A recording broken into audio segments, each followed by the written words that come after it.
নমস্কার। আজ 6 জুলাই সোমবার। জেনে নেব আজকের কিছু বিশেষ খবর। চলুন শুরু করা যাক।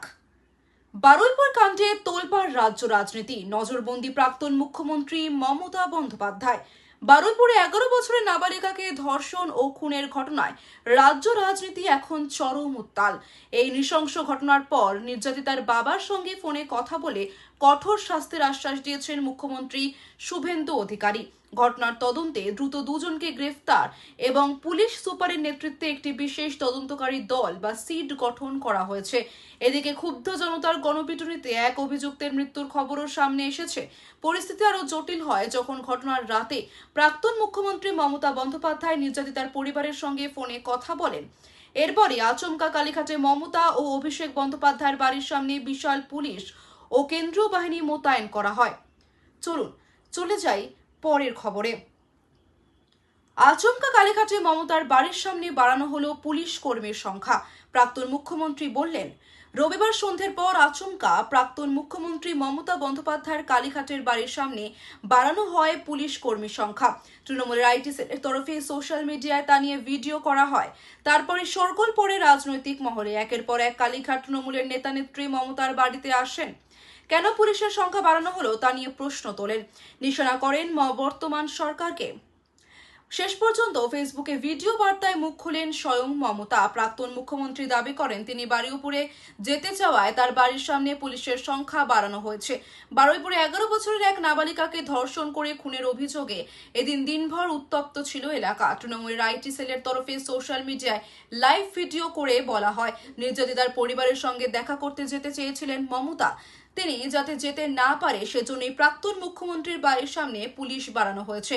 তার বাড়ির সামনে পুলিশ কর্মীর সংখ্যা বাড়ানো নিয়ে শোরগোল পড়ার পর সোশ্যাল মিডিয়ায় মমতা বলেন, যখন থেকে ঘটনাটি শুনেছি তখন থেকে আমি খুব উদ্বিগ্ন। আমি ভেবেছিলাম তাদের পরিবারের কাছে আমি একাই যাব, শোকজ সন্তপ্ত পরিবারের সঙ্গে দেখা করব, তাদের কথা শুনে আসব। কিন্তু দেখুন, আমার বাড়ির সামনে রুট মার্চ হচ্ছে। প্রায় 1000 পুলিশ, সিআরপিএফ, আইবি, সিআইডি সবাই মিলে জমায়েত হয়েছে। আমাকে নাকি নজরবন্দি করে রাখা হয়েছে শুনেছি। মুখে না বললেও নাকি হাউস অ্যারেস্ট করে রাখা হয়েছে। এমন কি ঘটলো যে আমার বাড়ির সামনে রুট মার্চ করতে হচ্ছে? আজকে তো আমি একা, তাহলে আমাকে নিয়ে এত ভয় কেন? আমি যেতে না পারলেও পরিবারের সঙ্গে কথা হয়েছে, বাদ বাকিটা উৎস রাখছি। চলে যাব পরের খবরে। নাবালিকাকে নির্যাতন ও খুন অভিযুক্তদের বাঁচাতে বিজেপি নেতার হস্তক্ষেপে পুলিশি ভূমিকা নিয়ে তোলপাড়। বারুইপুরে 12 বছরের এক নাবালিকাকে যৌন নির্যাতন ও খুনের ঘটনায় রাজ্য জুড়ে তীব্র ক্ষোভের সৃষ্টি হয়েছে। রবিবার উদ্ধার হওয়া ওই নাবালিকার দেহ ঘিরে উত্তাল এলাকা। এই ঘটনার প্রতিবাদে এবং নিরপেক্ষ তদন্ত ও দোষীদের কঠোর শাস্তির দাবিতে আগামী 6 ও 7 জুলাই রাজ্য জুড়ে বৃহত্তর বিক্ষোভ কর্মসূচির ডাক দিয়েছে বামপন্থী ছাত্র ও যুব সংগঠনগুলি। অভিযোগ কি, সিপিএম নেতা লায়েক আলী এবং এআইডিএসও এর রাজ্য সম্পাদক বিশ্বজিৎ রায় পুলিশের বিরুদ্ধে সরাসরি গাফিলতির অভিযোগ তুলেছেন। লায়েক আলীর দাবি, স্থানীয়রা কয়েকজনকে অভিযুক্ত হিসেবে চিহ্নিত করে পুলিশের হাতে তুলে দিলেও এলাকার এক প্রভাবশালী বিজেপি নেতার নির্দেশে পুলিশ তাদের ছেড়ে দেয়। এটি এলাকাবাসীর ক্ষোভের মূল কারণ। চলুন চলে যাই পরের খবরে। রাম মন্দিরে প্রণামী চুরির ঘটনা কয়েক মাস আগেই কি নজরে আসে কর্তৃপক্ষের? কি পদক্ষেপ করেছিল ট্রাস্ট? তদন্তে সিট। প্রণামীর টাকা চুরি হচ্ছে বলে কয়েক মাস আগেই সন্দেহ হয়েছিল ট্রাস্টের কয়েকজন সদস্যের। টাকা গোনার দায়িত্বে থাকা ব্যক্তিদের সরিয়ে দিতেও বলেছিলেন তারা। সেই প্রস্তাবের প্রেক্ষিতে কি পদক্ষেপ ছিল ট্রাস্টের তা খতিয়ে দেখছে সিট। রাম মন্দিরে প্রণামী চুরির অভিযোগ প্রকাশ্যে আসার আগেই কি তা কর্তৃপক্ষের নজরে এসেছিল? চুরি হওয়ার সম্ভাবনার কথা জেনেও কি কোনো পদক্ষেপ করেননি কর্তৃপক্ষ? তদন্তের অগ্রগতির সঙ্গে সঙ্গে এমন বেশ কিছু প্রশ্ন উঠে আসতে শুরু করেছে। চলুন চলে যাই পরের খবরে। আমি একাই যাব বলেছিলাম, নজরবন্দি করা হয়েছে বিস্ফোরক মমতা। আমার বাড়ির সামনে পুলিশ রুট মার্চ করছে। এবার মুখ খুললেন খোদ মমতা বন্দ্যোপাধ্যায়। জানিয়ে দিলেন প্রায় 1000 পুলিশের জমায়েত হয়েছে, আমাদের নজরবন্দি করা হয়েছে। মমতা বলেন, অনেক জায়গায় অনেক মেয়ে ধর্ষিতা হয়েছে। আজকে বারুইপুরে যে ঘটনা ঘটেছে এক মারাত্মক রূপ নিয়েছে, কারণ মানুষের ধৈর্যের বাঁধ ভেঙে গিয়েছে। জানান, আমি জীবনে কোনোদিন দাঙ্গা হাঙ্গামা করার পক্ষপাতী নই। আমি বলেছিলাম একাই যাব, পরিবারের সঙ্গে দেখা করব, ওদের কথা একটু শুনবো। চলুন চলে যাই পরের খবরে।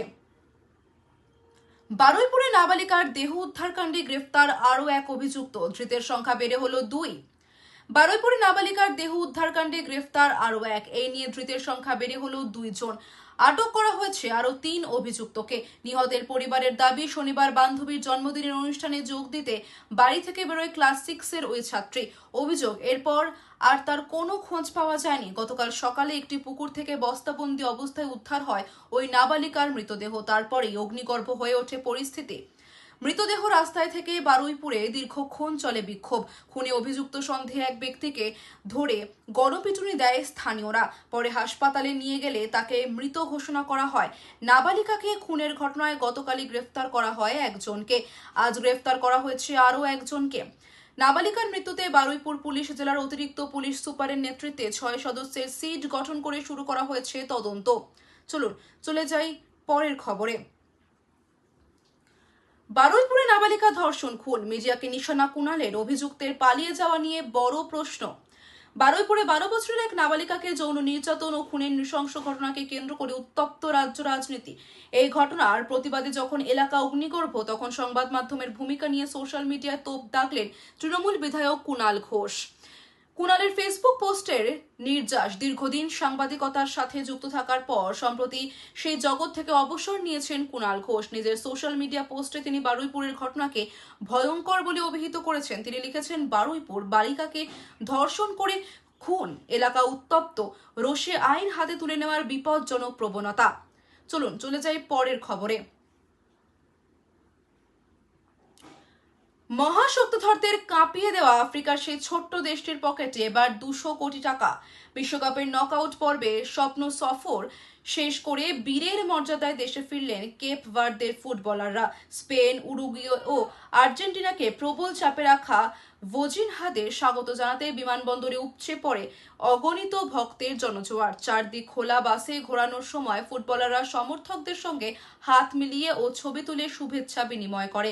5.5 লক্ষ জনসংখ্যার এই ছোট্ট দেশটি মাঠের লড়াইয়ে মন জেতার পাশাপাশি বড় অঙ্কের আর্থিক পুরস্কারও লাভ করেছে।